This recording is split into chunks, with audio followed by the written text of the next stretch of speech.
Teman-teman sekalian, sebelum kita memulai kegiatan kita pada siang hari ini, marilah kita bersama-sama menundukkan kepala sejenak seraya berdoa agar apa yang kita kerjakan pada hari ini mendapat ridha dari Allah Subhanahu wa taala. Marilah kita berdoa menurut agama dan kepercayaan kita masing-masing. Berdoa dimulai.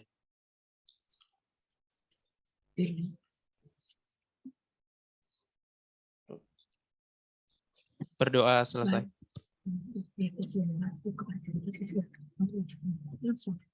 Baik, untuk efisien waktu, untuk pemutar kami persilakan. Baik, makasih banyak. Evaluator kita Ibu Fatma dan Mas Dian. Assalamualaikum warahmatullahi wabarakatuh. Selamat siang. Waalaikumsalam warahmatullahi Selalu untuk kita sekalian. Alhamdulillah kita ketemu perdana ya. Saya juga kemarin sedikit ekstra karena nanti kemarin sore dikasih jadwal, hari ini mengajar, tapi tidak ada masalah. Ya. Kata orang bijak, orang sukses itu tidak punya alasan. Orang gagal itu banyak alasan. Jadi tidak boleh ada alasan ketika ditantang. Ya, harus kita berusaha dulu. Baik. Alhamdulillah pertemuan pertama kita ini akan bersama-sama kita belajar tentang pembelajaran kita satu, sinkronus. Di mana dalam pembelajaran ini kita nanti dibagi dua, ada pendalaman, kemudian ada nanti penugasan. Baik, mengawali pertemuan kita karena cuma 2 JP. Perlu perkenalan kita? Siap, perlu Pak. Nah, ya, okay. siap. Jadi, perlu Pak.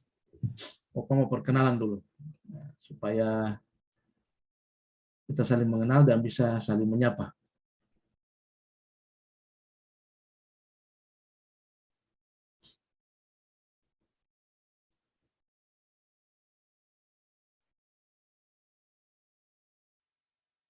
Ya, agenda pertama sikap perilaku bela negara.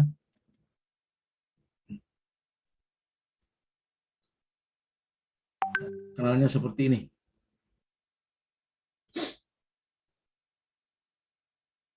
Ya, saya Muhtar. Ya, nama saya sederhana sekali. Mike Uniform Charlie Hotel Tango Alfa Romeo. Saya sama dengan Ibu Mas Diani dengan Ibu Fatma bekerja pada BPSDM di Sulawesi Tengah. Saya selaku bidik suara. Kemudian nomor kontak saya ada tertulis itu 0852 411 3165. Siapa tahu ada hal yang perlu dikonfirmasi atau didiskusikan. Boleh WA atau boleh telepon. Yang satu ini nomor saya juga, WA juga. Cuma yang sering saya gunakan ini 1165. Kalau yang 0811 ini lebih banyak digunakan di profesi lain. Ya. Saya perkenalkan, selain saya sebagai pegawai negeri sipil, yang utama dan pertama saya juga sebagai tenaga edukatif. Pengajar pada perguruan tinggi Universitas Muhammadiyah Palu, Fakultas Pertanian, Ekonomi dan Hukum. Kemudian saya juga ya aktif juga di kampus sebagai LSM dan asesor.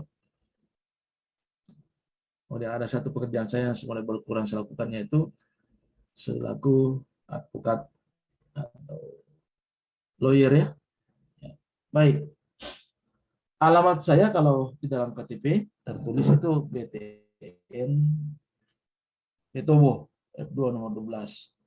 Namun peristiwa tahun 2018 membuat kita harus meninggalkan Petobo. Sempat saya berlang-lang buana 1 tahun menjadi kontraktor. Menjadi kontraktor, Pak. Perusahaan bukan. Tor itu orang, kontrak itu kontrak. Jadi kontraktor itu orang yang kontrak-kontrak. Walaupun kontrak di rumah sendiri. Itu kira-kira kalau email saya ini mutardg.bella@gmail.com ya. Oke. Kira-kira perkenalan saya. Saya ingin juga mengenal teman-teman. Ya minimal yang kita perkenalkan nama, asal instansi, alamatnya, kemudian asal daerah, kemudian status. Nah ini biasa ada yang tanya, kenapa status OPA? Saya sering dipanggil OPA, supaya saya tahu ini Nur Rahmadi ini bapak atau nyong, ya. Nah, begitu juga Trivena ini nona atau ibu, itu ya, supaya kita tidak salah menyapa. Misalnya kalau Fatma saya panggil ibu salah. Fatma itu Nona Fatma, gitu, karena saya sudah tahu. Baik, kita awali perkenalan dengan Nur Rahmadi. Silakan Nur Rahmadi. Baik, terima kasih atas kesempatan yang diberikan kepada saya. Perkenalkan, nama saya Nur Rahmadi, asal instansi dari Dinas Tanaman Pangan dan Hortikultura, unit pelaksana teknis pengendali organisme pengganggu tumbuhan. Alamat tempat tinggal saya Jalan Pramuka Biromaru. Saya alumni dari Universitas Tadulako tahun 2014. Kemudian status saya belum menikah. Terima kasih, Pak. Terima kasih. Nyong, ya, Nyong Nur Rahmadi. Ya, Pak. Waktu UPT organisme pengganggu tanaman. Siapa UPT Pertanian. proteksi, ya. Proteksi. Siapa kepalanya di sana? Ibu Trisna, Pak. Trisna. Oh, Trisna. Siap, Kalau ya, Pak. Kadis kan sudah ganti ya, bukan lagi Bu Tri. Iya, Pak, sudah ganti Terima. Pak Kadis. Oke, baik, makasih banyak. Nur Rahmadi. Lanjut Valentino Rossi. Valentino, silakan Valentino. Terima kasih kesempatan diberikan kepada saya. Selamat siang, perkenalkan nama saya Valentino. Saya bertugas di UPT Proteksi Dinas Tanaman Pangan dan Hortikultura. Sama ya. Penempatan di Sidera. Saya tinggal di BTN Gria Eksotis Cahaya Albano, Tinggede, alumni Universitas Tadulako tahun 2012, sudah berumah tangga. Sekian dan Jurusannya terima Valentino? kasih. Jurusan apa di pertanian dulu? Memang Jurusan hama dan penyakit tumbuhan. Hama. Oh, sama Nur Rahmadi hama juga ya? Iya, sama Pak.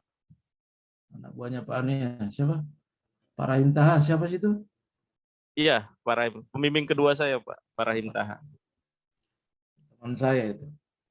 Kalau di Iya Pak. Unpad, ya. Cuma nasib saya begini, rektor pertama dan kedua itu saya punya teman semua.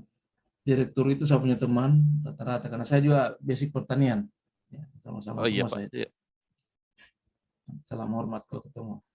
Iya. Kalau terus sekarang ini saya tukang boncengnya. Kalau Oh, dulu Pak Certio, saya pendampingnya. Oh iya Pak. Nah, saya tahu masa-masanya itu orang itu. Iya. Baik, makasih banyak.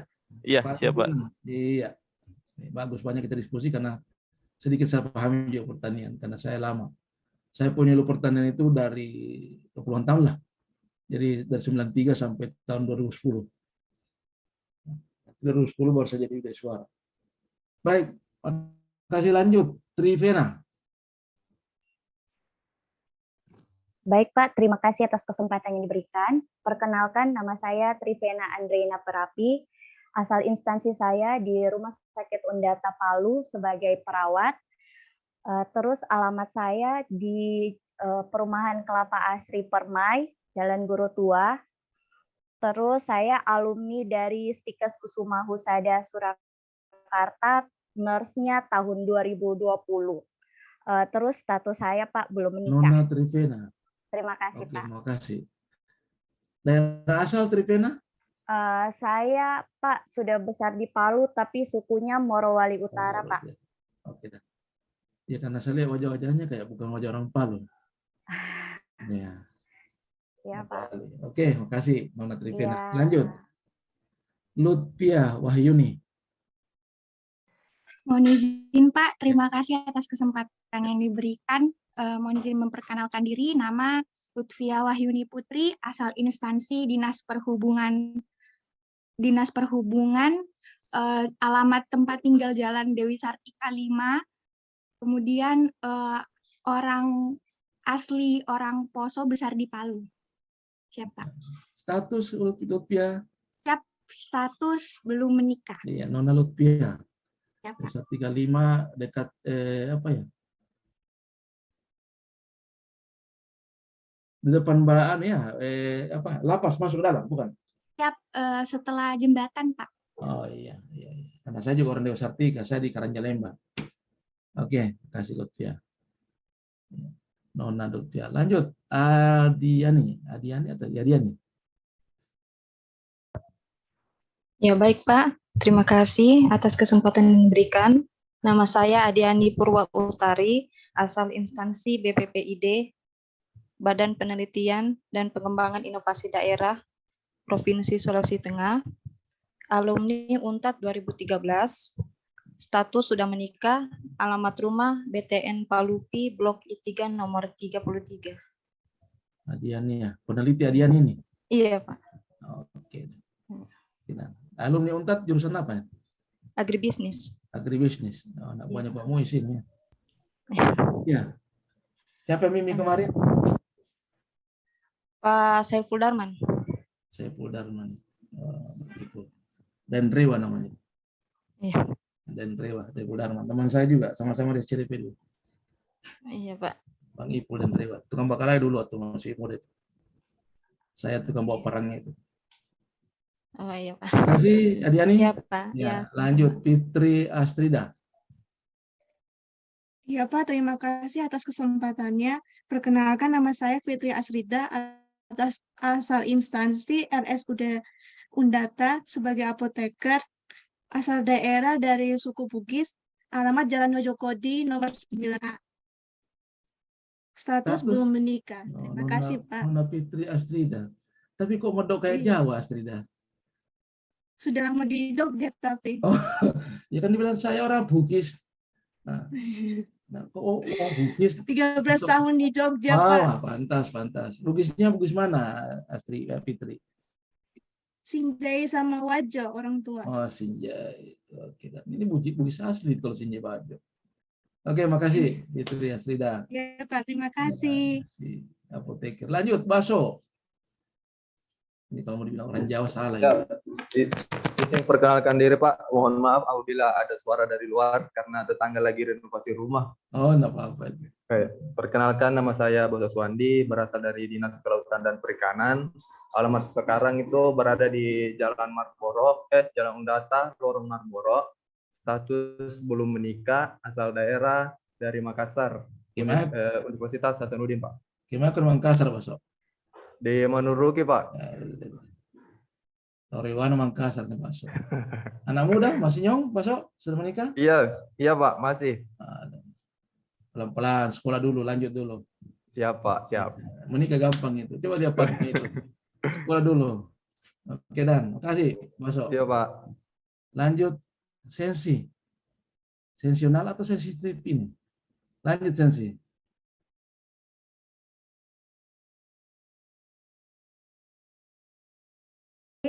Asal dari Dinas Tanaman Pangan dan Hortikultura, alamat sekarang di Jalan Purnawirawan 2. Asal daerah saya Tanah Toraja dan status belum menikah. Terima kasih. Nona Sensi. Sensi ini rektor. Kita rektor aja. Ya Pak. Toraja itu sekarang banyak yang guru saya dulu namanya Pak Saranga, Tandilalo, Tandri Kiling, orang Toraja semua. Kuat-kuat cari menuntut ilmu orang Toraja itu. Saya salut. Tahan menderita. Namanya Tapi itu 3 bulan saya sama-sama di Palopo, saya kira tukang kebun. Nanti minta izin wisuda atau 84 baru saya kaget. 84 itu insinyur dihitung jari itu. Hari-hari kita teman-teman kayu sama-sama. Dihitung 2001 panggal itu ke Jawa. Begitu cukup kayunya, melapor karena saya pimpinan kebun. Saya bayar. Izin Pak, saya mau wisuda. Saya kok pimpinan kebun ini cuma tamatan SPM, dia ini calon insinyur, terpukul saya. Makanya saya kuliah terus. Nah, sampai sekarang mau rencana lagi. Nanti teman-teman pertanian kalau mau ketemu kita, tahun depan kita ambil profesi sama-sama ya. Kita rencana maju profesi lagi. Walaupun sudah mau pensiun. Menuntut ilmu itu sampai lahat. Ya. Enak. Oke, makasih Sensi. Lanjut. Rahasia. Seli ya. Ya, selamat siang, Pak. Ya, Seli. Ya, perkenalkan nama saya Rahelia Sundariani, asal daerah dari Kota Palu, suku Bali, tapi asal instansi dari Rumah Sakit Undata. Saya alumni Universitas Hasanuddin, lulus tahun 2020, kemudian status belum menikah. Panggilannya? Nama panggilan saya panggil Rahel, Pak. Rahel. Nama Rahel. Iya. Oke, makasih Iya. Rahel. Iya, sama-sama. Lanjut, Panda Cahyati. Assalamualaikum warahmatullahi wabarakatuh. Nama saya Panda Cahyati Triutami, asal instansi Dinas Pangan, alamat Jalan Macan di Talise, alumni dari Universitas Tadulako tahun 2020. Terima kasih. Jurusan apa? Pertanian, Pak. Ya, jurusannya. Agroteknologi. Oh, anunya Pak siapa lagi nih? Pak Nur ya dari Parepare ya, agroteknologi. Oke, makasih. Status? Ya. Belum menikah, Pak. Nah, Nona Cahyati ya? Panda, Pak. Oh, Nona Panda. Oke, makasih. Ya, lanjut. Iya. Ya, makasih. Reza. Assalamualaikum Pak. Saya dengan Waalaikumsalam. Reza. Saya dari Rumah Sakit Madani Palu Pak, sebagai dokter umum. Ya.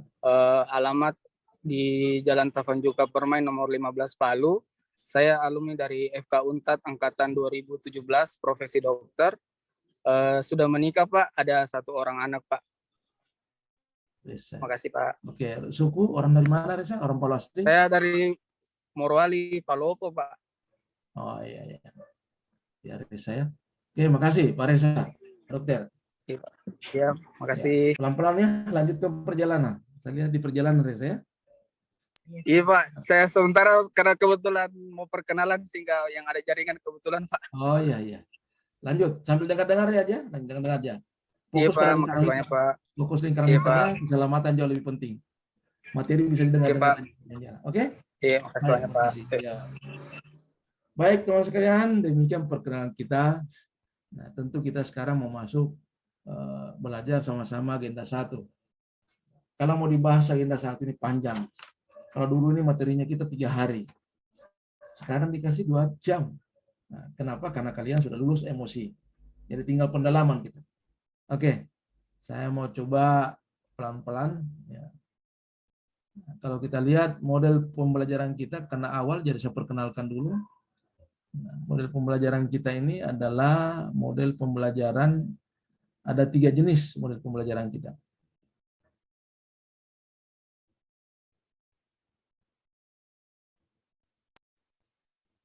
Ya. Ada yang namanya pembelajaran klasikal, ada blended, dan ada darurat learning atau distance learning darurat. Kalau klasikal itu dulu. Sekarang kita diajari oleh COVID untuk belajar blended. Ternyata blended efisien, efektif. Ya. Terutama orang-orang yang seperti saya sudah mulai berumur, ya. Sudah mulai memasuki usia di atas 50 mendekati 60. Karena kita di rumah belajar, nanti ada klasikalnya juga. Di mana blended ini ada didahului dengan emosi. Teman-teman sudah masih ingat apa emosi itu? Masif open online course, pembelajaran mandiri ya. Nah, baru sekarang kita distance learning. Nanti ada pembelajaran klasikalnya. Ada klasikal. Sampai kepada ujian akhir nanti klasikal. Di mana Anda beraktualisasi di tempat kerja, ya, aktualisasinya dan tetap bisa berkomunikasi secara e-learning. Oke. Kurikulumnya sama dulu, cuma yang berubah adalah nilai dasar PNS dengan kedudukan dan peran ASN. Kalau dulu aneka, kalau sekarang berakhlak. Kalau dulu kedudukan peran ASN itu 3, pelayanan publik, manajemen ASN, dan WOG. Kalau sekarang tinggal 2, karena WOG sudah masuk di kolaboratif. Sekarang tinggal manajemen ASN dan smart ASN. Nanti teman-teman pada kesempatan berikutnya akan belajar tentang berakhlak. Nah, di mana berakhlak itu mulai dari orientasi pelayanan, akuntabel, kompeten, harmonis, loyal, adaptif, dan kolaboratif. Ada panduan perilakunya. Ya. Baik. Yang pasti kita memiliki apa ya, employee proposition atau branding employee-nya kita ASN, yaitu bangga melayani bangsa. Jadi kita afirmasikan itu bahwa saya bangga ketika bisa berbuat baik, bangga ketika bisa melayani bangsa. Kita sudah memilih jalur menjadi PNS, berarti kita memilih jalur sebagai pelayan, bukan majikan. Ya, memang sih berbeda. Kalau di perusahaan-perusahaan atau di profesi kerja lain, ya kalau orang seperti saya ini sudah majikan. Karena sudah tua, pangkat juga sudah tinggi, tapi kalau PNS tidak ada. Sampai mentok 4E tetap pelayan. Cuma level pelayanan kita berbeda. Beda layanan, tapi tetap pelayan. Jadi bangga, harus bangga melayani bangsa. Kalau penyetaraannya dulu perubahan itu, kalau dulu berorientasi pelayan itu bisa disetarakan dengan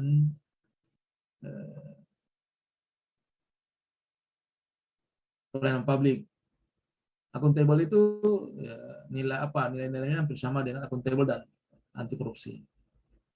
Kompeten itu ya sama dengan manajemen ASN, harmonis itu lebih relevan dengan etika publik, loyal dengan nasionalisme, adaptif yang komitmen mutu, dan kolaboratif WOG, Whole of Government. Ya. Nah, apa yang ingin dicapai? Apa kontrak kita dalam pembelajaran agenda dasar? Harus tahu, mau, dan mampu. Tahu teori, sejarah, regulasi. Mau, karena harus memiliki semangat, motivasi, dan gairah.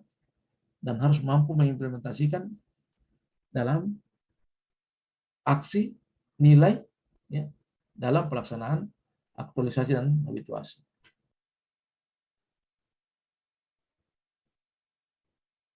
Nah, kalau kita lihat sistematika modulnya, kurang lebih seperti ini. Dari 4 kompetensi latsar ini.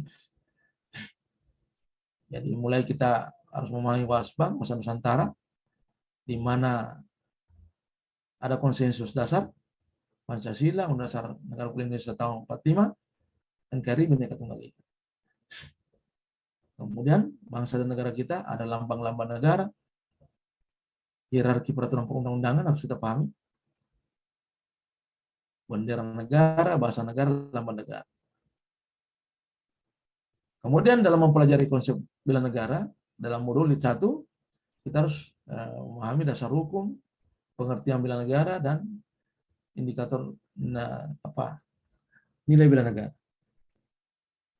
Kemudian harus menunjukkan wujud sikap bela negara kita dalam wujud mentaati peraturan perundang-undangan, mampu membina kerukunan, kemudian menjaga dan persatuan dan kesatuan bangsa. Kerangka kesatuan bela negara yaitu ada konsep kesatuan bela negara, ada kesatuan negara dalam latsar, dan apa manfaatnya.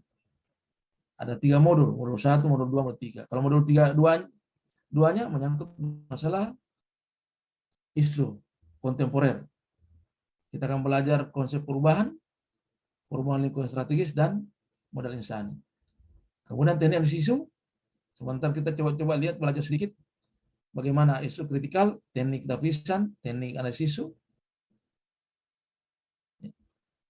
Kemudian di modul 3 itu adalah kegiatan kesatuan bela negara, ya.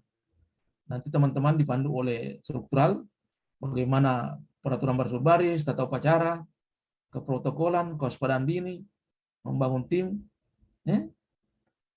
Kemudian api semangat bela negara. Ini di klasikal nanti. Isu strategis itu kita lihat dari ancaman, gangguan, hambatan, dan tantangan. Kalau isu kontemporer kita lihat bisa termasuk korupsi, narkoba, terorisme, dan radikalisme. Apalagi money laundering termasuk proxy war dan mass communication. Nah, sehingga kesemuanya 3 modul ini diramu menjadi elaborasi sampai kita bisa menunjukkan sikap perilaku bela negara. Sekitar itu pemahaman dasar dari materi. Nah, teman-teman sekalian, kita sedikit masuk di pendalaman. Kalau tentang baris berbaris itu nanti di struktural yang akan mendampingi. Karena kita ini virtual nanti di kelas sekali ya. Ada yang masih ingat apa sih yang dimaksud wawasan kebangsaan? Nanti kalau ada yang beraktivitas boleh reaksinya. Karena kita dipantau tadi disampaikan oleh evaluator. Penyanyi mutu juga melihat.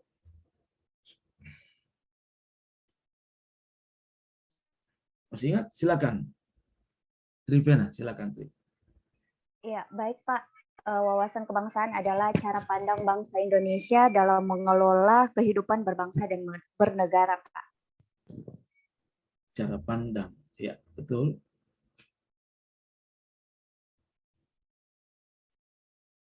Jadi, ya semacam konsepsi cara pandang yang dilandasi kesadaran sebagai warga dari suatu negara.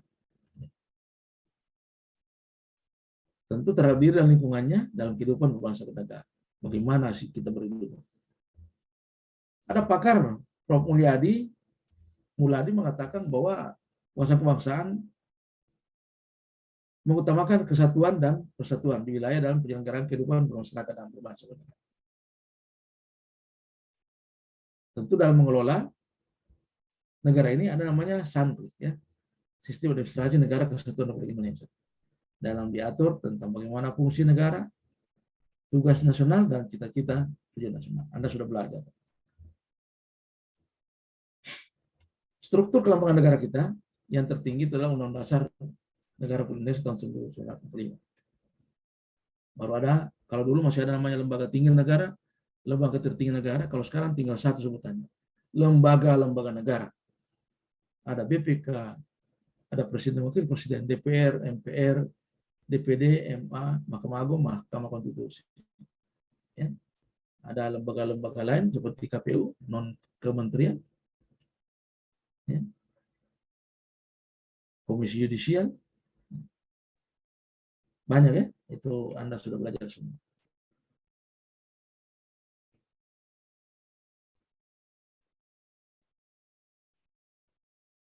Kemudian apa sih yang dimaksud dengan isu kontemporer? Ada yang masih ingat?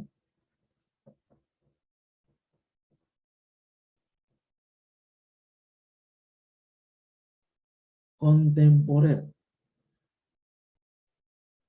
Nah, melihat perubahan-perubahan suatu bangsa, di mana dalam keberadaan kita sebagai ASN ini adalah memiliki 3 fungsi: melaksanakan kewajiban kebijakan publik, memberikan pelayanan publik, kemudian mempererat persatuan kesatuan bangsa. Tentu ketika kita ingin menjadi PNS yang profesional, ada beberapa hal yang bisa kita lakukan. Kita harus bisa mengambil tanggung jawab, menunjukkan sikap mental positif, seperti apa? Mengutamakan keprimaan, kemudian tunjukkan kompetensi, dan ada yang harus kita pegang teguh, yaitu kode etik, kode profesi. Ya, ini teman-teman sekalian, kebanyakan orang teknis ya. Nah, saya lanjutkan tadi, perubahan lingkungan strategis ini mulai dari individu, family, community, culture, sosial, dan global. Ini bisa mempengaruhi kesiapan PNS dalam melakukan pekerjaan sesuai dengan bidang tugas, mulai dari individu, keluarga, masyarakat, sampai kepada level-level nasional dan global dunia. Sehingga isu-isu strategis kontemporer itu dapat dilihat sebagai wujud isu-isu yang nyata adanya, ramai dibicarakan orang, dan mempengaruhi kondisi bangsa.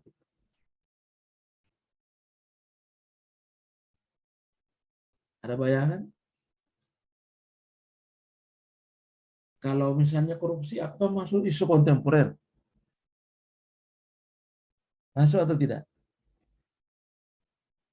Tadi kita sudah singgung di depannya, jadi isu kontemporer itu korupsi. Kenapa? Karena korupsi ini sudah ada sejak zaman dahulu. Saya teringat sebuah cerita. Di negara Cina itu saya lupa sudah kekuasaan dinasti apa dulu membuat benteng negara Cina. Berapa tahun itu anggaran negara digunakan untuk membangun benteng, mengelilingi negara Cina itu supaya musuh tidak masuk. Memang tembok Cina itu terkenal. Itu hanya kalau mau digempur dengan panser tidak tembus. Dengan harapan Cina aman dari gangguan negara luar atau musuh. Ternyata musuh itu bukan masuk di benteng itu, masuk lewat pintu gerbang. Tenang-tenang dia masuk. Ada penjaganya, Pak. Justru karena ada penjaganya sampai dia bisa masuk. Kalau tidak ada penjaganya setengah mati masuk. Karena penjaganya itu dibawakan makanan enak-enak, dikasih minuman-minuman, maaf dibawakan perempuan, asik-asik dia enjoy, orang masuk. Makanya ada orang bijak mengatakan, sebenarnya terhadap kejahatan, musuh terbesar kita adalah diri sendiri. Kalau kita sudah mampu mengendalikan diri sendiri, itu sudah kuat kita. Dan ternyata itu susah. Karena setiap insan ini manusia punya kelemahan. Ya? Makanya hati-hati menyampaikan kelemahan Anda terhadap orang lain. Karena kelemahan kita bisa menjadi senjata orang lain.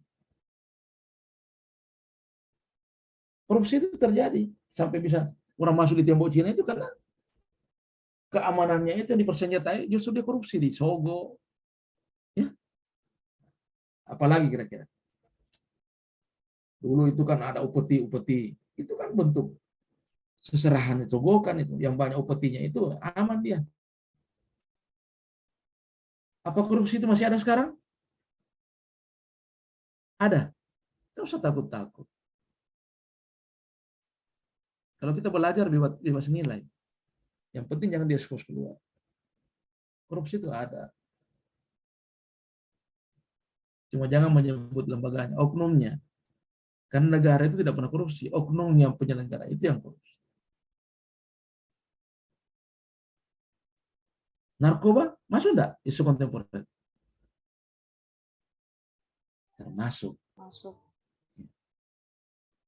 Pak, kenapa tidak dihilangkan saya narkoba ini? Narkoba, zat aditif. Nggak bisa, karena narkoba itu komponennya bisa menjadi bagian dari obat. Bisa juga bagian dari penelitian, pendidikan. Kalau tidak ada itu narkoba itu, senyawanya yang bisa digunakan sebagai obat bius, setengah mati. Obat pada tanggal 21 Januari tahun 2002, ini tabrakan, pecah kepala. 38 jahitan, 7 cm pecah. Coba kalau dijahit mentah tidak pakai obat bius itu bagaimana itu? Yang dilarang kalau bukan peruntukannya. Kalau sudah peruntukannya dikasih. Obat batuk, kira obat batuk itu ada unsur-unsur narkobanya di situ. Kalau tidak dikasih obat penenang, bagaimana bisa tidur dia kalau bastatir terus sampai pagi? Nah, dengan diberikan obat penenang itu dia bisa menikmati tidur. Tapi tidak selamanya. Itu kira-kira. Jadi minuman alkohol itu mengandung etanol, etil alkohol yang berpengaruh terhadap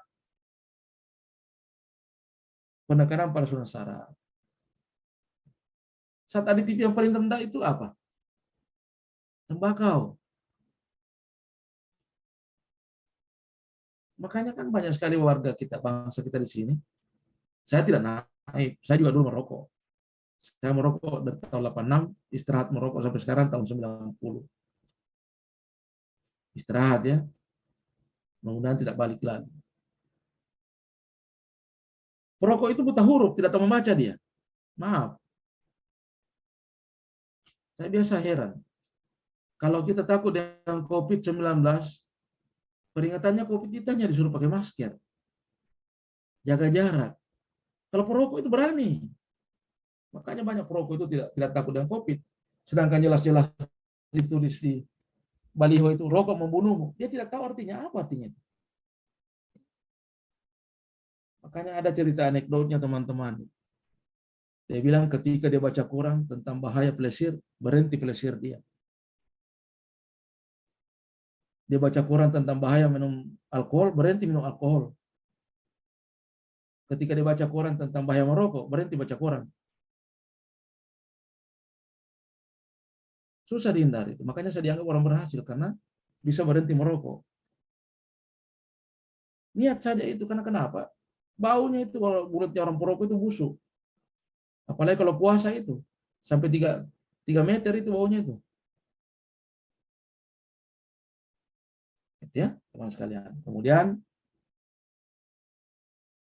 terorisme dan radikalisme masuk enggak isu kontemporer? Masuk. Kemarin baru-baru saya kita dihebohkan di Toli-Toli ya. Ada orang Toli-Toli sini.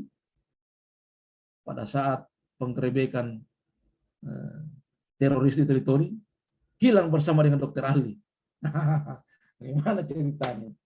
Kok bisa teroris hilang bersama dengan dokter ahli? Saya juga bingung. Ya, karena saya terus terang, saya adalah orang media. Saya banyak berkecimpung di amatir radio.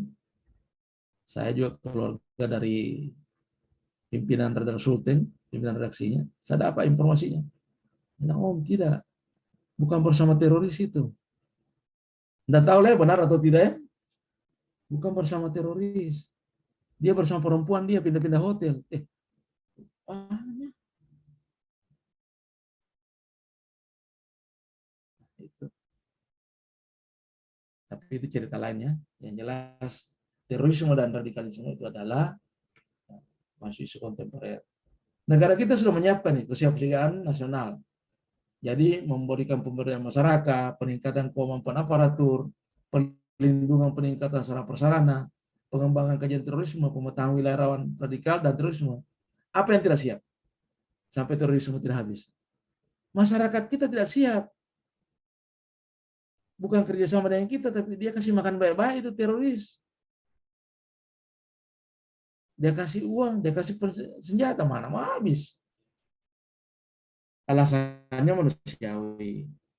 Kalau saya tidak kasih mata, tampak saya dibunuh satu keluarga. Nah, iya sih, susah juga. Ya makanya pernah saya bicara dengan aparat, karena banyak keluarga aparat. Tolong aparat, jangan mbak jaga di jalan raya. Coba kalau mau jaga, jaga di pinggir-pinggir gunung sana. Kok di jalan raya, mana teroris mau lewat di jalan raya? Oke, kita tinggalkan itu ya. Kemudian money laundry. Money laundry apakah termasuk isu kontemporer? Kenapa dilarang money laundry? Ada saya punya termasuk cucu. Opa, kalau orang cuci uang itu dilarang kah? Kan gambarnya ini materi kan uang dijepit dicuci. Saya bilang money laundry itu bukan uang dicuci. Uang disucikan dengan cara memasukkan di bank, amankan sejenak. Begitu kita ambil ulang uang itu sudah tidak curigai karena dari bank. Tapi bank pintar juga. Begitu Pak Valentino masukkan uang 500 juta, dia tanya, Valentino kerja apa? CPNS Pak. Golongan berapa? Golongan 3. Ini tidak masuk dimungkin. Gajinya cuma 3 jutaan, kok bisa store tunai 500 juta? Ditanya lagi, Valentino ada perusahaan? Nggak ada Pak. Punya pohon uang? Nggak ada Pak. Kenapa bisa banyak buahnya? Mulai dicurigai. Karena ada orang-orang tertentu, oknum, mungkin dia korupsi atau dia apa, supaya aman dimasukkan ke rekening. Tentu bukan namanya dia. Kan orang Indonesia paling pintar. Kalau namanya saya kasih masuk, tercuriga dong. Oke, namanya siapa, kayak pica-pica, dipilah-pilah. Nah ini patut diwaspadai. Ada data saya, tahun berapa itu, pengembalian negara bukan pajak, 92% hasil korupsi. Banyaknya tuan dikorupsi. Seandainya tidak korupsi Indonesia ini kaya. Berapa puluh tahun itu Freeport tidak ada hasilnya dengan kita. Emang ada perusahaan tidak ada hasilnya? Enggak ada lah. Kemana? Ya orang tertentu. Kalau mama minta pulsa, papa minta saham. Jadi ada kelompok-kelompok elit tertentu yang menguasai itu. Yang biar 17 turunan tidak habis. Kalau dibahas panjang ceritanya. Karena dulu pemegang saham itu bukan jabatannya namanya. Jadi ya biar berhenti jadi pejabat tetap dapat dividen karena namanya. Nah, itu yang terjadi di Indonesia. Maka hukum kita perlu dirubah. Oke, teman sekalian. Proxy war. Proxy war itu apa sih? Apakah proxy war isu kontemporer juga?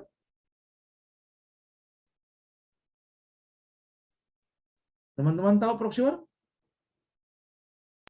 Mari kita dengar pernyataan apa sih proxy war itu.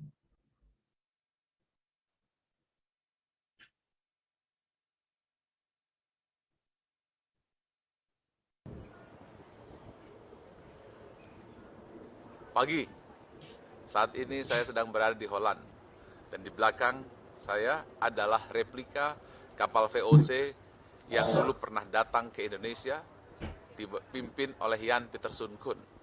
Lalu dijajahlah Indonesia 350 tahun. Anda tahu, hanya 15 kapal seperti ini yang datang untuk menguasai Indonesia. Mengapa? Karena kita terpecah belah. Karena kita tidak bersatu. Divide et impera. Inilah pelajaran besar apabila bangsa kita tidak mau bersatu lagi, bangsa kita terpecah belah lagi, maka VOC dalam tanda kutip, VOC atau company dalam tanda kutip akan datang kembali menguasai Indonesia.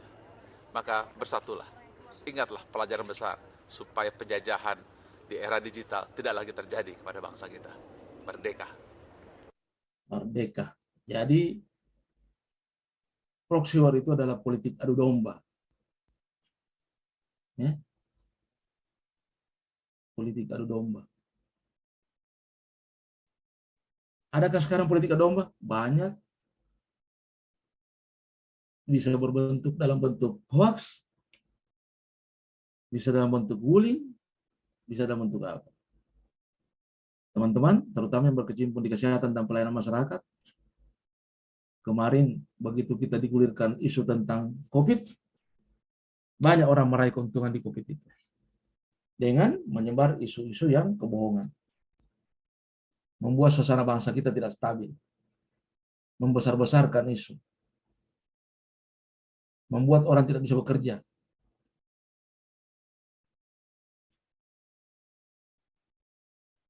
Kenapa? Tidak takut dengan isu itu? Bukan tidak takut. Banyak isu-isu yang tidak betul. Sehingga kita saling tuding. Ada yang menuduh menteri yang kaya karena ini. Kita menggunakan otak-otak yang tidak menyaring hoax itu. Kita share, padahal tidak tahu sumbernya benar atau tidak. Nah, sehingga juga itu kejahatan media juga seperti hoax itu isu kontemporer. Pembunuhan karakter, bully. Oke. Nah, setelah kita sudah belajar tentang isu kontemporer, nah tentu kita juga ingin mengetahui bagaimana sih caranya mengidentifikasi isu.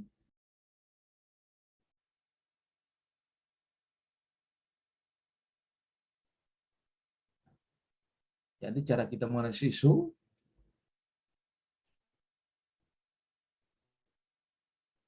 kita menggunakan, pahami dulu isu itu, ada 3 kelompok isu. Ada current isu yang saat ini merupakan kelompok isu yang mendapatkan perhatian dan sorotan publik secara luas dan memerlukan penanganan secara sesegera mungkin dalam mengambil keputusan. Emerging issue adalah isu yang berkembang. Isu yang perlahan-lahan masuk dalam menyebar di ruang publik.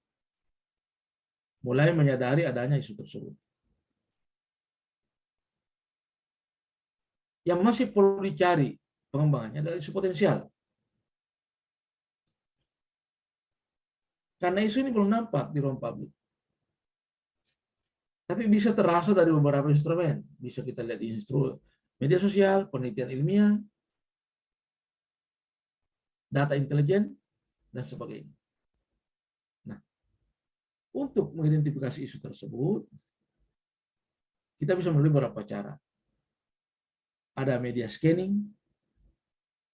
Jadi penelusuran sumber-sumber informasi dari media seperti surat kabar, publikasi lainnya. Bisa exiting data, menelusuri survei, polling atau dokumen resmi. Boleh juga melalui informasi pejabat-pejabat profesional pemerintah, trendsetter, pemimpin opini, itu disebut knowledge and others.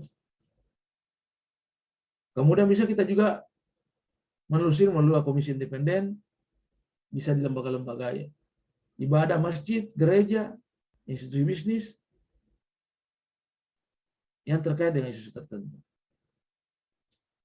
Atau bisa kita lihat dari kondisi di masyarakat luas yang menyadari adanya isu baik secara langsung maupun tidak langsung. Contoh kemarin, saya sebenarnya tidak terlalu tahu kondisi perkembangan, tapi justru mendengar dari ibu-ibu mengamuk, katanya minyak goreng langka, saya baru tahu. Karena selama ini kan saya tidak tahu, saya mau singgah di warung makan, tetap ada gorengan, tidak ada masalah. Nanti saya dengar orang-orang, Maitua juga sudah ganti daster 2 kali, sedang apa? Dia bilang beli minyak goreng. Satu orang cuma dapat 2 liter. Ini kenapa ganti daster? Supaya dibilang orang lain lagi. Tidak usah. Tidak usah. Nanti ketahuan fatal. Istrinya opa ganti baju 2 kali untuk beli minyak goreng. Cek per cek pegawai negeri juga. Pejabat lagi. Tidak usah. Dia bilang sependapat dengan Ibu Mega. Bukan dengan Ibu Mega. Kalau memang tidak ada, tidak usah digoreng, direbus saja. Sambil diam, saya berusaha mencari informasi. Oh ternyata anak saya bekerja di Raja Wali, pengadaan alat-alat kesehatan. Saya tanya, bisa enggak order minyak? Dia bilang, boleh tetap. Maka diorderlah 2 kontainer. Datang di Palu heboh. 2 kontainer masuk. Saya terus terang sempat lepas minyak goreng. Harga 14.000 1 liter. 200.000 saya 12 liter berapa itu? Begitu saya lepas justru saya disoroti. Kenapa banting harga? Bukan, kebetulan ada produk yang mau beli cepat, beli. Saya berhenti. Nanti dikira saya juga pedagang. Padahal saya hanya ingin menolong kaum-kaum ibu yang betul-betul bekerja goreng-goreng. Tidak ada minyak goreng. Nah, isu seperti itu kita dapatkan di masyarakat luas. Bukan dari penelitian. Karena pejabat publik, peneliti, tenang-tenang saja, tidak ada masalah kan. Kita kan mau beli gorengan berapa sih? Paling beli 5.000 sudah ada. Ternyata bukan di situ masalahnya. Para ibu-ibu kita, pengusaha-pengusaha gorengan itu kewalahan. Itu contoh-contoh kecil saja isu. Nah, bagaimana caranya mengidentifikasi isu? Kita gunakan teknik tapisan. Kita gunakan Likert rating scale. Skala Likert 1-5. Melihat dari aspek aktualnya, kehalayakan, problematik, dan layak. Apa artinya aktual? Isu tersebut benar-benar terjadi dan sedang hangat dibicarakan di masyarakat. Kehalayakan? Isu tersebut menyangkut halayak hajat hidup orang banyak. Problematik? Isu tersebut memiliki dimensi masalah yang kompleks, saling terkait. Sehingga perlu carikan solusinya. Layak? Isu tersebut masuk akal, realistis, relevan, dan dapat dimunculkan inisiatif pemecah masalah.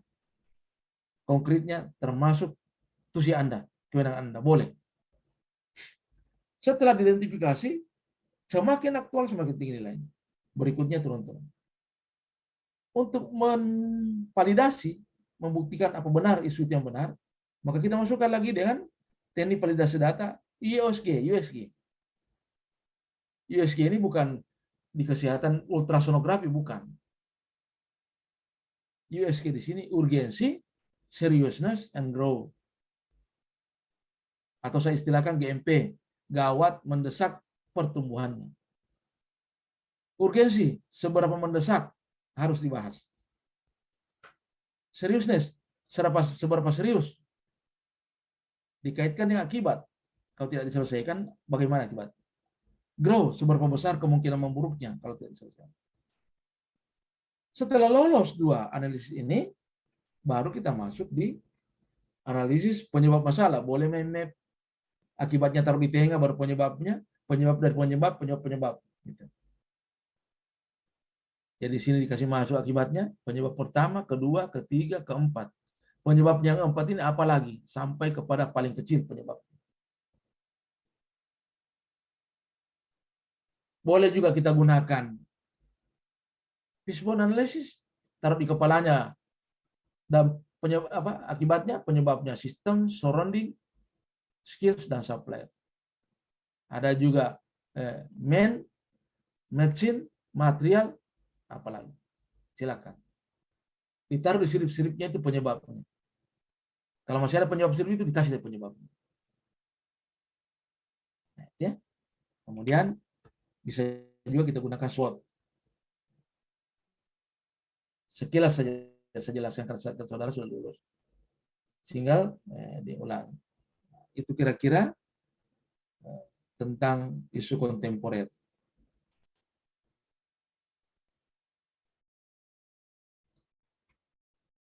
Terpaksa dibalap sedikit ya, karena ini ada waktunya singkat. Kemudian kesiapsiagaan bela negara seperti apa itu?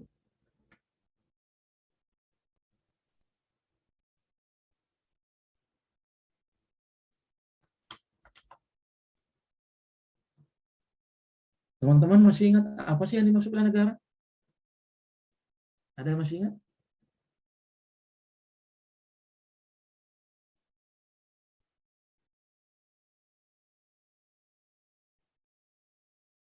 Berdasarkan Undang-Undang Nomor 23 Tahun 2019 tentang pengelolaan sumber daya nasional untuk pertahanan negara, bela negara itu adalah tekad, sikap, perilaku serta tindakan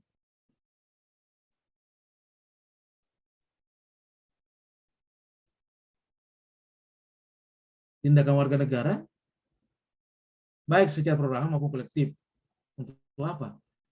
Dalam rangka menjaga kedaulatan negara, keutuhan wilayah, keselamatan bangsa dan negara, tentu dijiwai dengan kecintanya kepada negara Kesatuan Indonesia yang berdasarkan Pancasila dan Undang-Undang Dasar Negara Indonesia tahun 1945. Untuk apa? Dalam rangka menjamin kelangsungan hidup bangsa Indonesia dan negara dari berbagai ancaman. Bela negara ini wajib untuk setiap warga negara.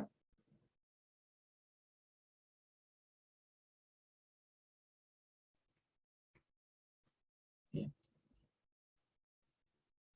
Makanya kita di Indonesia itu ada yang namanya Aksi Nasional Bela Negara. Ada itu. Untuk apa? Ya.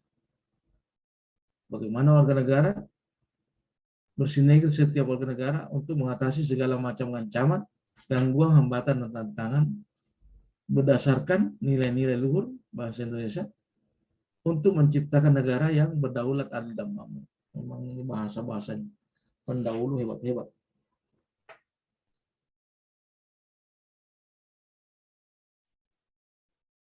Makanya teman-teman nanti ada tugasnya itu.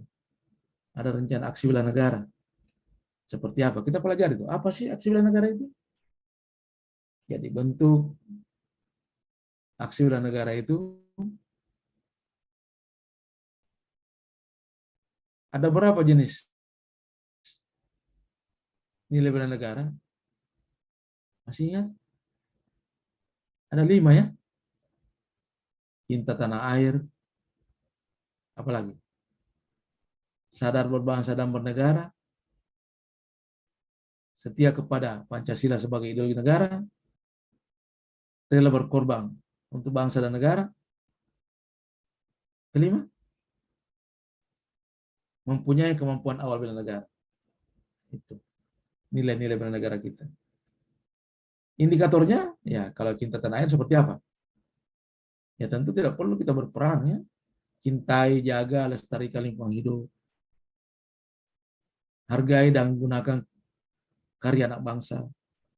Ya. Gunakan produk dalam negeri. Jaga, pahami seluruh ruang wilayah negeri. jaga nama baik bangsa dan negara kita, kenali wilayah dan tanah air kita tanpa fanatisme kedaerahan. Sekarang kan modelnya seperti itu. Kalau dulu jangan coba-coba melamar menjadi CPNS kalau bukan orang Palu. Sampai-sampai dulu ada istilah ya.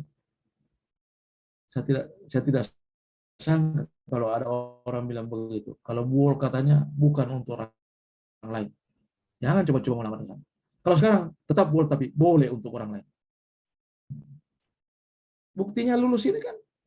Biar kita warga Palu kalau tidak mau belajar, maka Anda menjadi tamu di negeri sendiri. Orang lain yang lulus. Ya. Oke, teman sekalian. Sekarang saya mau perkenalkan teman-teman ini dalam pembelajaran kita ini ada tugas ya kawan. Nah, ada tugasnya kita, Le. Tugasnya kita pasti dibilang, ini dasar tugas terus. Ya, coba gitu. Ya. Seperti apa tugasnya kita? So, ada yang buka kolabjar karena jam 1 tadi malam baru sempat saya isi. Bagaimana jam 5 sore mau dikasih jadwal kita? Kalah-kalah dengan tentara ini. Berikan tugas komando, siap. Bukan begadang bikin. Nah, tugas pertama.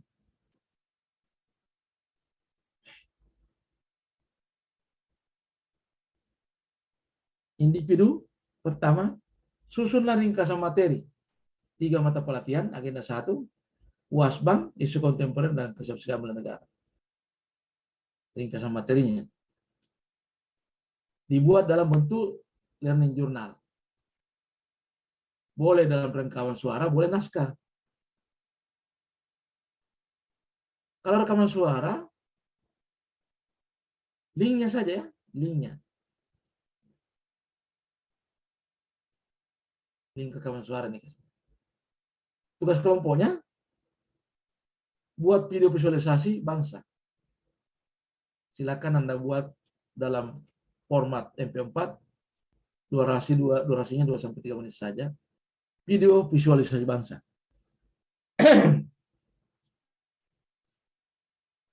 Baru upload ke LMS Kolabjar. Apanya diupload? Linknya. Ingat teman-teman sekalian, di pertemuan kedua kita, ini tidak ada lagi berteori, kita dipaparkan pemaparan tugas. Tugas kelompok, setelah tugas kelompok, baru tugas individu. Sebentar kita diskusikan. Tugas individu kedua, buat analisis isu instansi Anda. Jadi kita mencoba analisis menggunakan metode tapisan tadi, coba cari isu analisis di instansi Anda. Minimal 3 isu kita dapat. Apa itu isunya? Bagian dari tusi kita yang tidak optimal. Kenapa tidak optimal? Apanya? Dibuat learning journalnya dalam format rekaman suara MP3 atau naskah. Upload ke Kolabjar. Tugas kelompok kedua, kita membuat analisis isu kontemporer. Caranya, coba cari di media-media sosial. Isu kontemporer. Atau paling tidak di wilayah kabupaten, wilayah provinsi Sulawesi. Isu apa yang berkembang, isu kontemporer di wilayah Sulawesi. Tujuannya kita melatih diri mengidentifikasi isu. Karena model ini akan dibawa terus sampai kepada pembelajaran-pembelajaran kita sampai di agenda 4. Sampai kita membuat aktualisasi nilai.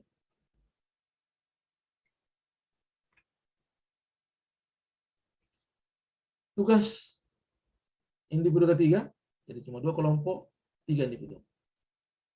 Individu ketiga, susunlah rencana aksi bela negara.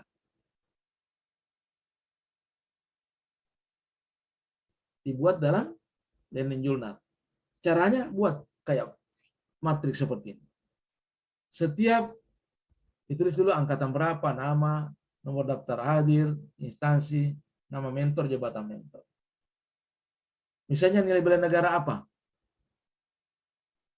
Indikatornya 1 nilai bela negara, 2 indikator, setiap indikator 2 aksi. Di mana tempatnya Anda lakukan, kapan waktunya, dan mana buktinya, foto. Kemudian ada para mentor.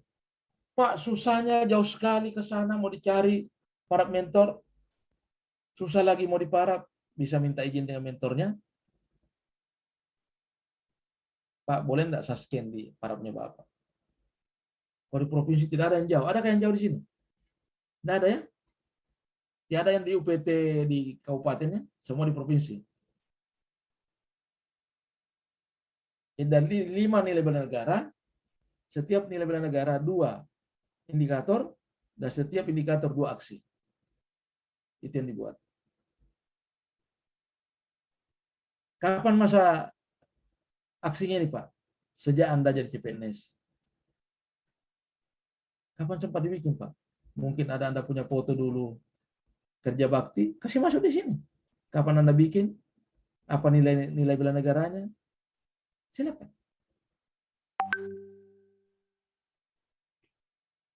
Seperti itu kawan, ya.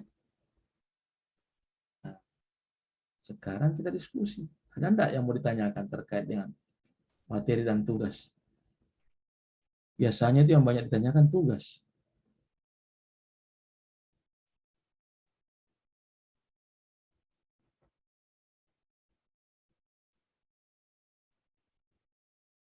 Masih banyak waktu kita.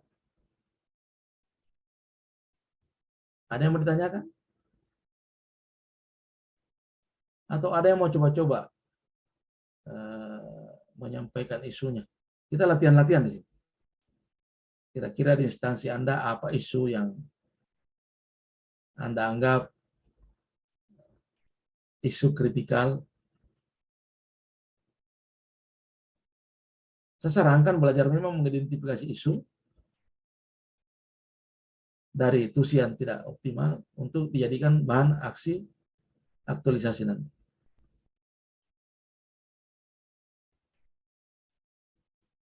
Pertanyaan sekarang, apakah teman-teman sudah pernah semua ke instansinya? Ke tempat tugasnya sudah pernah?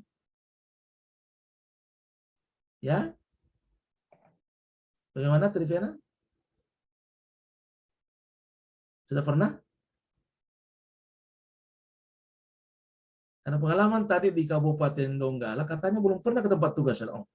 Nggak bisa kita bikin aktualisasi kalau Anda belum pernah ke tempat tugas. Karena Anda minimal harus tahu tusinya, baru diidentifikasi tusi mana yang tidak optimal. Itu dulu. Makanya misalnya teman-teman, ya katakanlah besok kan off kampus, ya asinkronus, coba ke tempat tugasnya, diskusikan dengan teman-teman sebelum masuk agenda 4. Karena agenda 4 itu sudah harus diminta kita punya isu.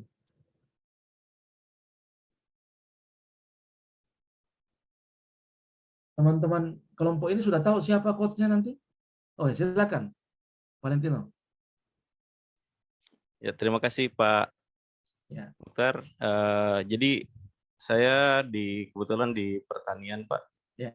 Jadi isu di pertanian itu saat ini susahnya merubah paradigma petani yang dulunya sering sekali menggunakan pestisida kimia sehingga daya serap pestisida itu sangat berdampak sekali sebenarnya terhadap kesehatan manusia. Ya. Nah, itu yang ingin saya rubah, bagaimana menerapkan itu supaya kita bisa melakukan pengendalian itu jangan menggunakan yang namanya pestisida kimia, tapi kita kembali ke pengendalian secara alami. Ya. Nah, itu yang isu yang coba saya mau Tanyanya sekarang Valentino sesuai dengan tusinya Bapak itu? Iya Pak. Ya, sudah. Pengendalian hama dan penyakit Pak. Ya, ada konsep itu. Pernah ada buku saya baca itu. Kalau tidak salah namanya bukunya LESA. Low External Input and Sustainable Agriculture. Ya. Ya. Nah, itu Siap. komponen-komponen itu bisa digunakan. Memang sebaiknya kalau mau bagus bikin demplot. Ya, rencananya seperti itu, Pak. Demplot. Ya. Karena kita harus secara belajar sekolah lapangan di situ. Sekolah lapangan. Dan untuk ini tidak salah melibatkan orang lain. Misalnya kita butuh barangkali, karena masyarakat begini, karena saya dulu pernah jadi penyuluh. Kalau cuma kita di situ, dia kira mau-maunya saja nih Pak Muhtar. Saya biasa datangkan dari perguruan tinggi, saya datangkan dari teman-teman dari profesi lain yang memahami pertanian. Nah, mereka mudah tergugah. Dan kita tidak. Saya pun kalau Anda meminta partisipasi saya untuk membantu di lapangan, yang penting berkenan waktu saya ada, siap. Nggak usah tanya berapa honornya, karena kalau Anda tanya berapa honornya, ya dokter golongan 4D itu 4C itu berapa per hari? 3 juta. Bukan itu pertanyaan sekarang. Pertanyaannya pas ada waktu, mari. Silaturahim dengan petani. Ya, kita juga sekarang belajar bagaimana mencari ladang pahala, jangan cuma ladang rezeki terus. Ya, kehidupan ini sudah mau berakhir. Jangan cuma uang terus dikejar. Saya itu lagi membuka-buka peluang itu.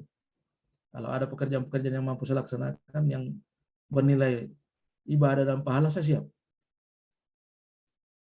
Jadi saya tantang, misalnya Valentino, misalnya suatu saat mau bikin demplot, butuh saya jalan-jalan, mari. Yang penting kasih tahu di mana tempatnya, saya bisa menjangkau. Waktu minum, kasih minum saya. Kalau ada ubi-ubi rebus itu lebih sadap itu. Ya, kalau kita di petani jangan banjakan petani bikin ayam potong, jangan, salah itu. Ubi rebus, kacang rebus, ya, daun pepaya, kita makan di pematang di sawah, nikmat sekali itu, luar biasa. Lebih nikmat daripada makan di kafe itu, yang banyak dia punya pesti apa namanya itu, zat aditifnya. Boleh itu, bagus itu paling tidak. Apalagi sekitar 3 kita cari, baru kita identifikasi. Nah, tadi barangkali masyarakat sudah terbiasa yang instannya semprot. Padahal kalau kita bentuk LESA, pada saat habis panen itu, tidak usah dulu dicabutnya. Semprot saja dengan E4, dilakukan, baru tugal itu pohonnya. Di situ tumbuh lagi nanti kedelai. Pada saat tumbuh kedelai, hancur itu jerami padi, cabut kedelainya, simpan akarnya, olah lagi, itu menjadi pupuk lagi. Tidak ada kesempatan gulma mau tumbuh itu. Bisa kita praktik mina padi, di antara padi itu bikin solokan, bisa justru tanah, pelihara ikan di situ. Ada semua teknologinya. Dan intensifikasi. Bagus itu. Jadi bisa salah satunya adalah kebiasaan masyarakat itu. Kedua juga masyarakat belum bisa memberikan nilai tambah terhadap produksinya. Tapi kaitkan dengan tusinya, pestisida. Apa fungsi dari mina padi itu? Ikan itu memakan larva-larva dari hama yang jatuh dari padi misalnya. Itu kan bentuk pengendalian hama secara organik. Kira-kira begitu ya? Bagus itu paling. Saya suka itu karena memang sesuai dengan Anda punya tusi. Silakan. Siapa lagi? Bagus. Ya, konsep seperti itu. Kita ambil dari masyarakat, kondisi masyarakat. Apalagi banyak di sini. Berapa orang dari dalam pangan?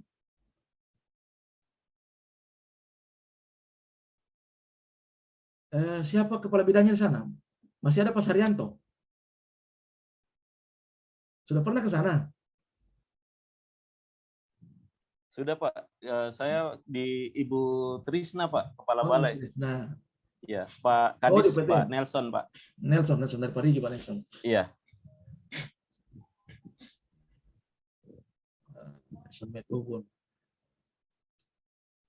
Kemudian di situ kan ada Saryanto. Teman-teman saya ingat-ingat ada Jamain.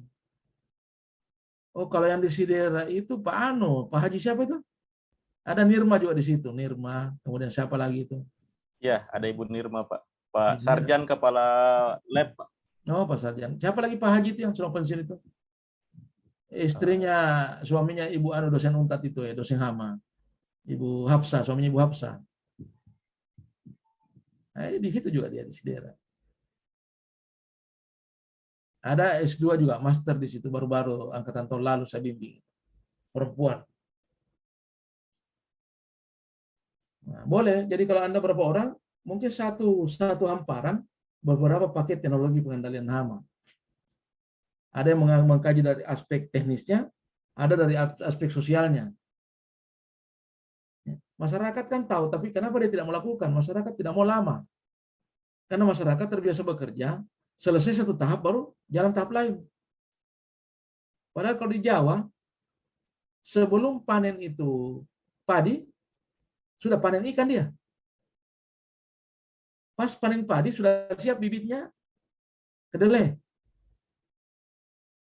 Berjalan kedelai itu, sebelum panen kedelai, dia sudah pupuk padinya, diolah, sudah tanam lagi padi gogo.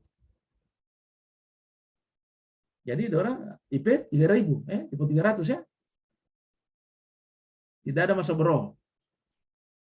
Sekarang sudah masuk IP 4, Pak. Nah, IP 4, luar biasa itu. Karena kita mau mengekstensifikasi tidak mungkin. Tinggal intensifikasi. Bahkan sudah masuk kita ke era terpadu, usaha tani terpadu kan. Oke, aman. Siapa lagi yang lain? Kalau pertanian ya kebetulan saya ini kalau mau diskusi ya masih ada persiapan biar sedikit.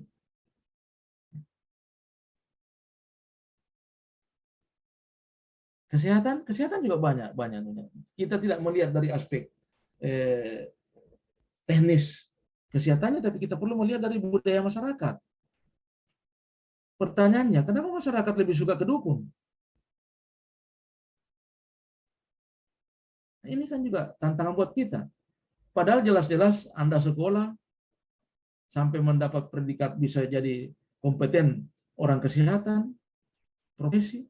Kenapa mereka tidak tertarik? Makanya saya sarankan teman-teman, jangan musuhi dukun, bermitra. Bikin persyaratan. Kalau tidak salah itu, kalau dukun itu kan dia dari pusat ke atas. Kalau bidan harus pusat ke bawah, karena dukun itu aduh kasar itu. Biasa dia pakai balacai, kalau ada orang mau ini, dia pakai balacai, bawa korek. Opa tahu, ya saya kan pernah tinggal di desa lama. Saya penyuluh dulu bermitra dengan dukun. Karena masyarakat paham bahwa itu hama masih bisa dibaca-baca itu supaya hilang itu hama itu. Ada pemahamannya di dupa-dupa dibaca, saya bawa itu dukun ke sana. Supaya masyarakat mau dengar kita menyuluh. Nah, kita bermitra supaya tidak bertentangan dengan ketentuan. Nah, jadi nilai kesehatan masyarakat itu perlu dibangun juga. Karena bagaimanapun mereka belajar tentang kesehatan ini, tapi kalau lingkungannya tidak sehat, di kampung-kampung masih ada orang tua kasih makan anaknya, dia kunyah dulu. Pisang itu pisang ambilau lore, pisang gunung itu dia kunyah dulu. Habis dia kunyah baru dikasih makan anaknya. Ini kan sama dengan pret ini. Kalau ada penyakitnya mamanya kan, otomatis kan menurun. Gimana caranya menghadapi? Itu kan bukan jadi kesehatan lingkungannya. Memang perlu pendekatan. Hidupkan kembali yang namanya Poskesdes. Dan kita berkolaborasi di situ. Ada penyuluhnya, ada teknisnya, kooperasinya di situ. Kita keroyok itu supaya kebutuhan masyarakat terpenuhi semua. Ini inovasi-inovasi dalam kolaboratif itu. Ya, berakhlak itu kolaboratif, harus bekerja sama.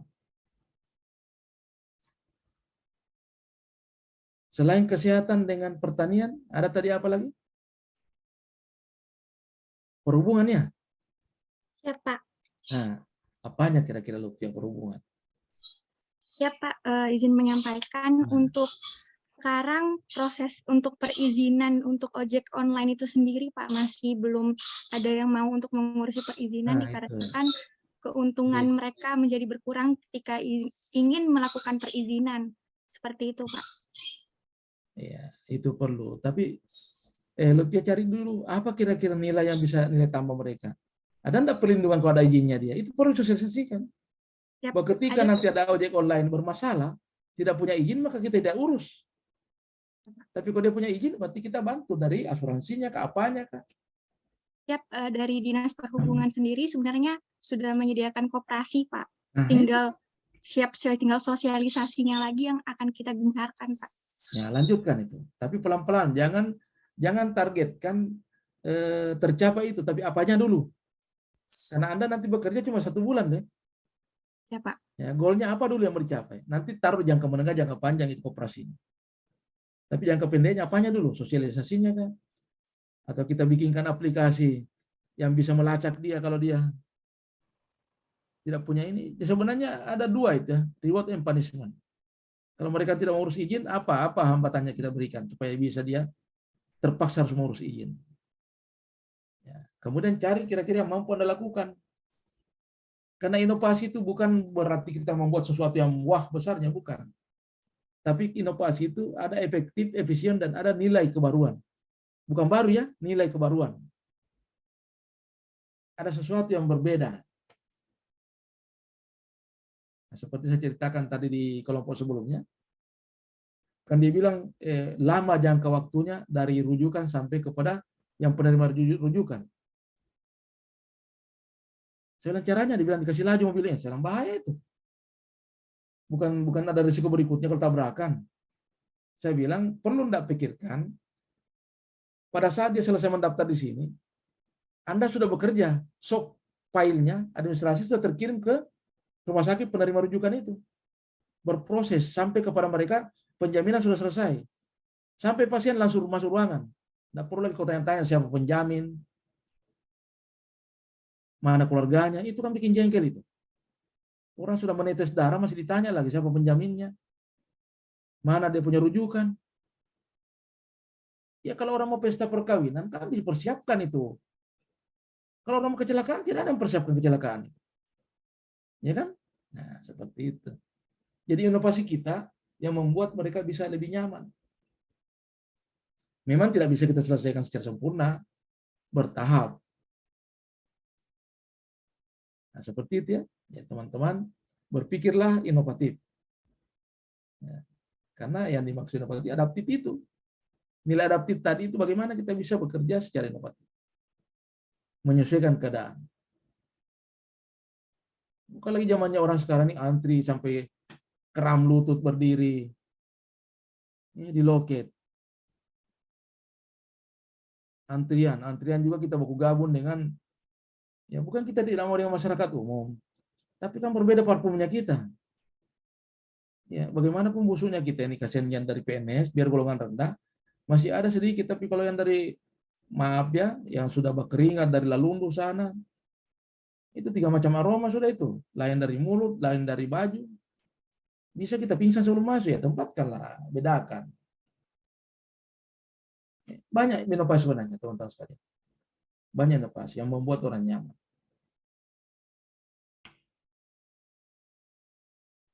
Siapa lagi? Selain perhubungan tadi, saya hanya ingin mencoba mengaitkan dengan identifikasi isu ini.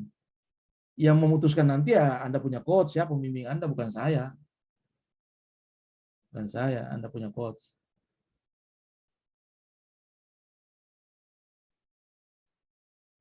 Izin Pak. Ya, silakan.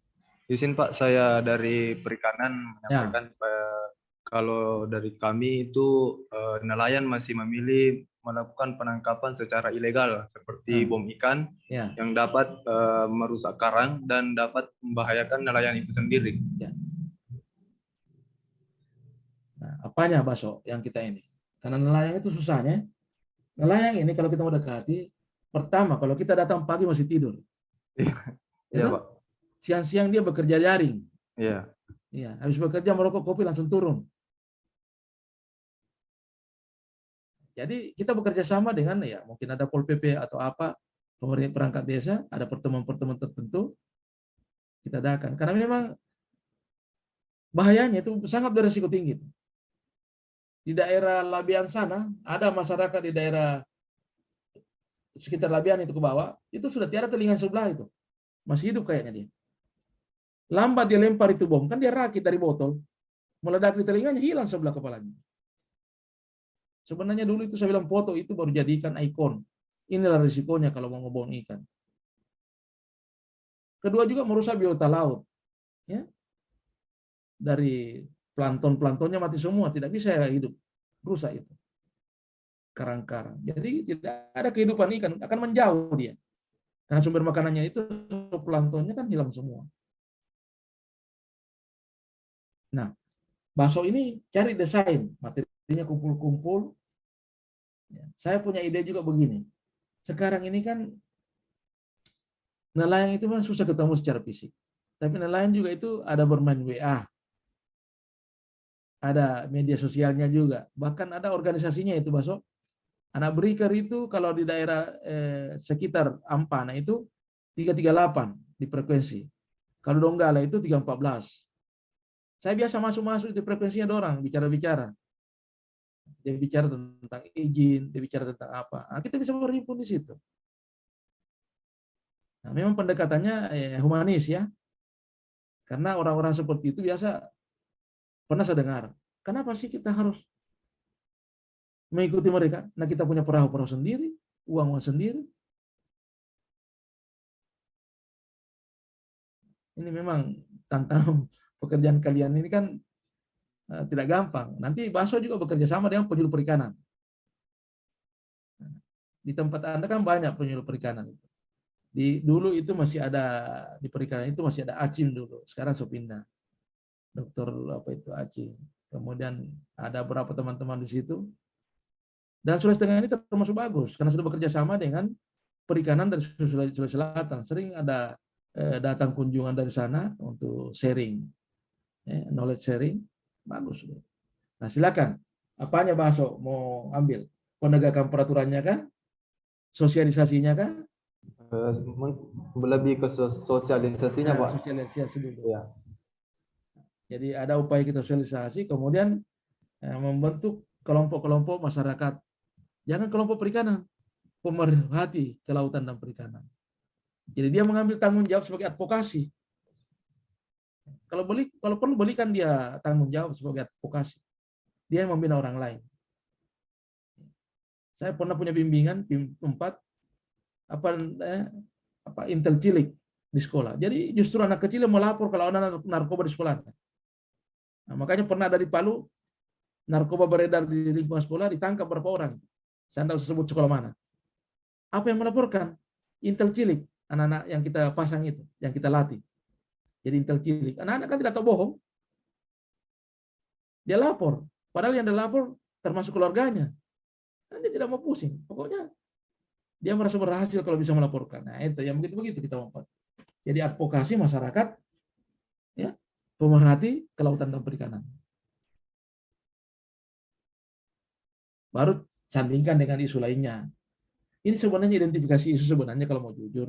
Menurut saya subjektif ini. Kan tergantung saya mau kasih nilai berapa. Saya bukan tidak percaya. Kalau saya percaya kalau kita menggunakan regresi. Kita gunakan SEM. Itu kalau cuma yang begini kan bisa kita setel. Tinggal disiapkan alasannya. Yang penting masuk akal. Masuk akal alasannya. Kira bagus itu. Saya mendukung itu karena memang banyak sekali orang korban itu. Terutama di pedesaan di daerah-daerah Ketong itu, aduh, Palau, Pantai Barat itu, Ketong, Palau, aduh. Banyak orang tak panggal tangannya sebelah.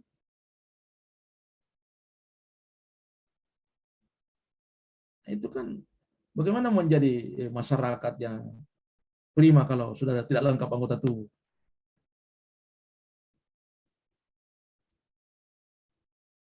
Oke, saya kira itu tinggal dikembangkan itu, Baso. Apalagi kira-kira? Yang mana Panda? Apa yang kau pikirkan, Panda?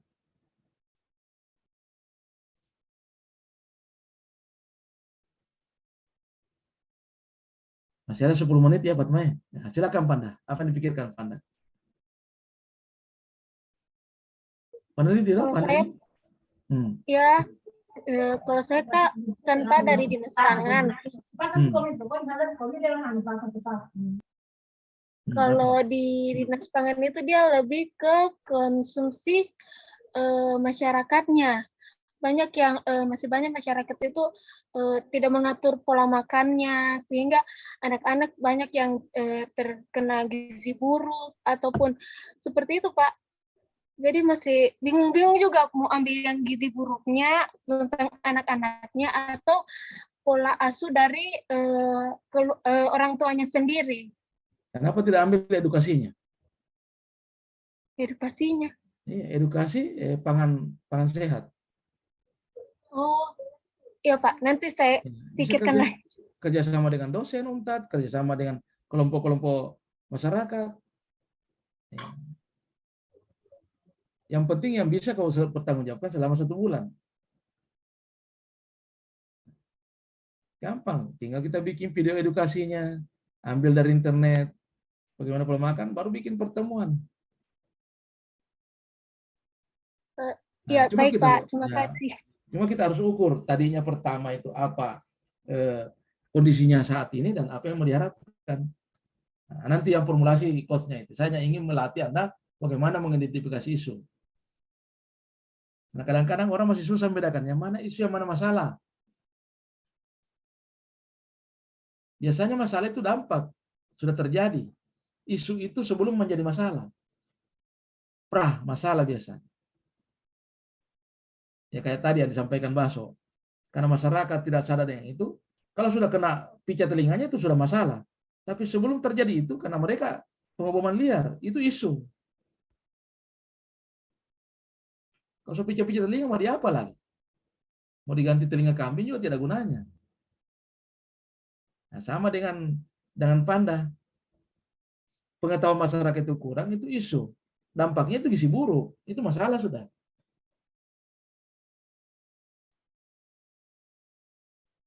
Tanaman pangan atau ketahanan pangan, Panda? Ketahanan pangan, Pak. Nah, tapi sekarang sudah berubah jadi dinas pangan saja. Oh, ya, Pak siapa di sana? Kepalanya? Pak Abdullah. Iya, masih Pak Abdullah, belum pensiun ya? Iya, belum, Pak.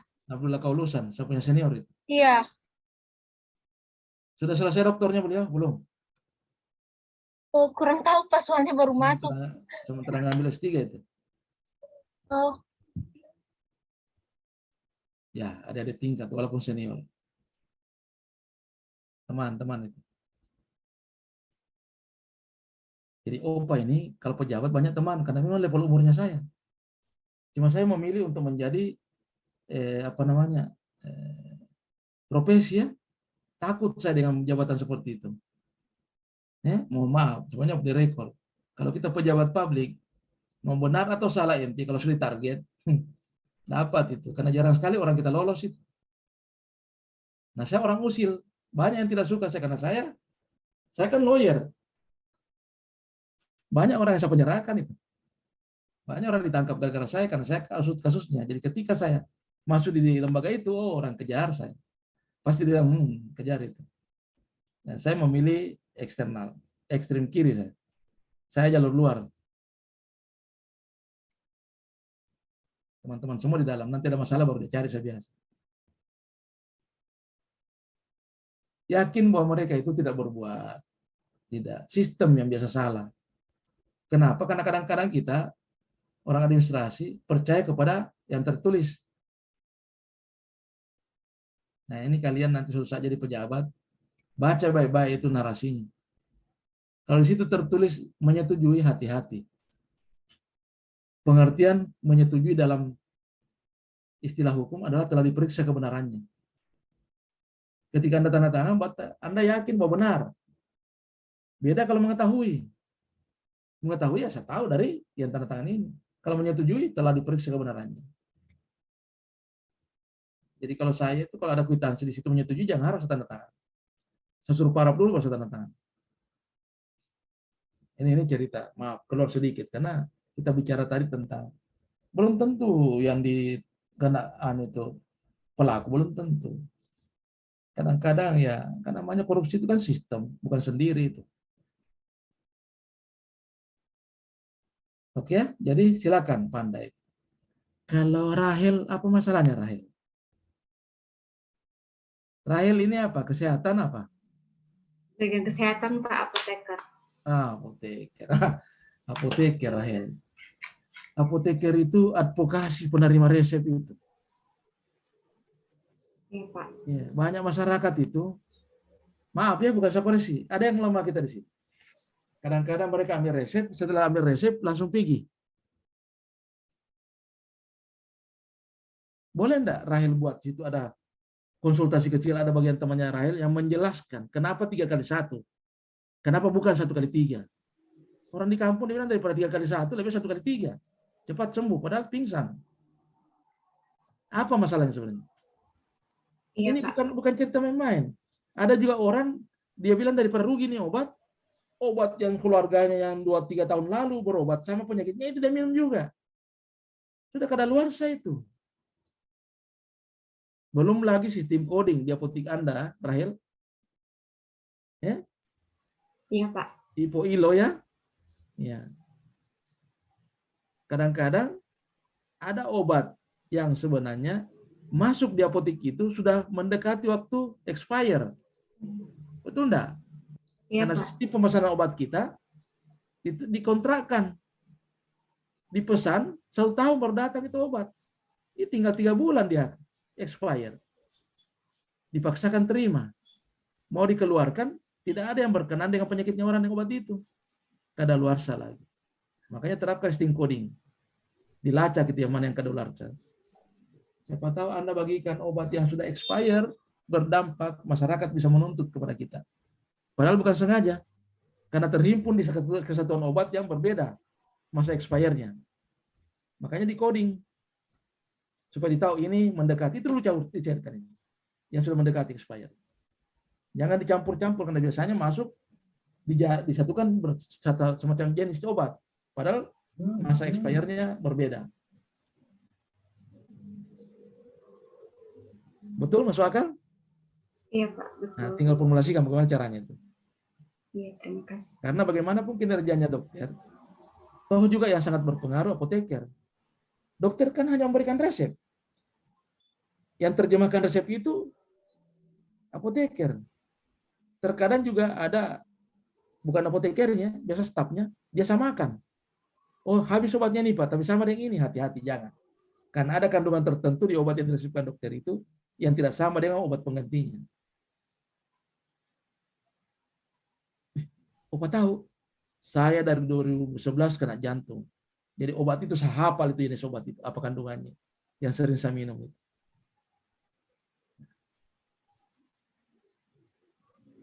Nah, kasihan kan kadang-kadang korban petugas. Akibat kebijakan, karena ini kan berbeda kalau misalnya nota pesanannya kita kalau barang tidak punya batas kadaluarsa, misalnya kendaraan, ATK, tidak ada masalah. Kalau obat, coba lihat prosedurnya. Masukkan proposal itu biasanya bulan-bulan Februari. Ya, lelang atau penunjukan langsung berkembang sampai Juni. Penetapan siapa pemenang tender, masuk pengadaan Januari. 1 tahun kan? Nah, obat itu kadaluarsanya kan tidak ada lebih dari 2 tahun. Nah, ada itu. Pas sampai di apotek tinggal 3 bulan. Nanti silakan. Jadi advokasinya, kemudian penataan obatnya, itu penting itu ya, Rahel. Iya, baik. Saya tidak menggurui, ya tidak. Ya, Saya cuma berdasarkan pengalaman yang saya bimbing. ya, Banyak yang perlu kita lihat di situ. Kemudian boleh juga kalau Anda mau secara sosial, di apotek itu boleh enggak ada nilai tambah di situ. Kalau ada ruang-ruang tertentu mungkin ada, kan biasanya orang berurusan dengan obat, ada anak kecilnya daripada berkeliaran ke sana kemari lari, mungkin ada pojok-pojok sedikit tempat bermainnya mereka. Atau siapkan juga kayak perpustakaan mini untuk obat-obatan. Perlu itu leaflet-leafletnya supaya orang sambil menunggu resepnya baca-baca obat apa, siapa tahu ada bermanfaat. Bahkan di situ ada nilai bisnis. Tapi itu untuk jangka menengah, jangka panjang itu ya. Ya. Oke, teman sekalian. Waktu kita ya tinggal 2 menit.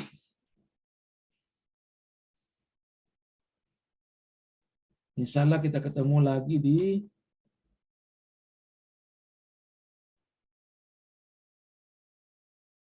Selasa ya? Siap. Selasa. Jadi siapkan nanti dibaca-baca tugasnya. Ada tugas diberikan di kerja-kerja. Berhubungan itu tugas 1, 2, dan 3. Oke, saya kira itu waktunya kita. Tinggal 1 menit. Masih ada pertanyaan? Silakan. Ya. Masih ada?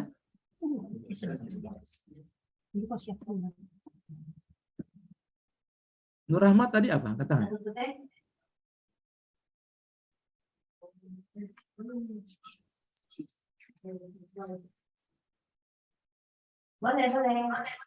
Oke. Kalau sudah tidak ada, makasih banyak atas perhatiannya teman-teman sekalian. Insya Allah kita ketemu di Selasa. Mohon maaf kekurangannya. Mungkin ada gaya bahasa saya teman-teman tidak terlalu paham karena itulah keterbatasan saya. Makasih banyak Ibu evaluator, Ibu yang cantik. Ya, makasih Baik, banyak. terima kasih Pak. Kembalikan. Assalamualaikum warahmatullahi wabarakatuh dan selamat siang.